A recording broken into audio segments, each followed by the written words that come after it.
Hello' guys, মই বুবুৱে মোৰ চেনেলৰ এইবছৰ প্ৰথমটো শ্বৰ্ট ব্লগলৈ আপোনালোকক স্বাগতম জনাইছোঁ।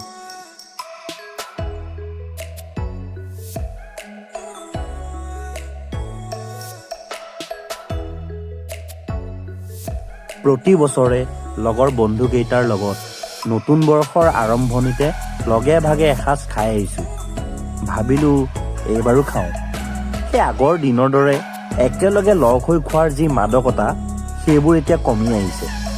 মানুহবোৰ যন্ত্ৰ হৈ পৰিছে। উৎসৱ পাৰ্বণত লগ হৈ ফূৰ্তি কৰাৰ যি প্ৰৱণতা সেইবোৰ নাইকিয়া হৈ পৰিছে। ব্যস্ততাময় জীৱনত মানুহবোৰে আজিকালি ফূৰ্তি কৰিবলৈয়ে এৰি দিছে। তথাপিতো আমি কেইজনমানে নিজৰ কিছুমান কাম একাষৰীয়া কৰি খাবলৈ ওলাই আহিলোঁ আৰু বহুত ফূৰ্তিও কৰিলোঁ।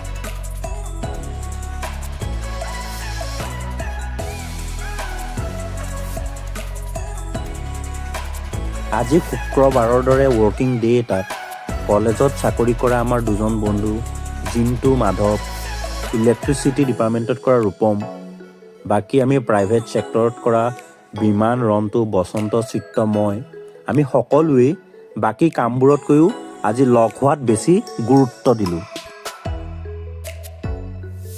আপোনালোকেও ব্যস্ততাময় জীৱনত বেছি যন্ত্ৰ হৈ নপৰিব।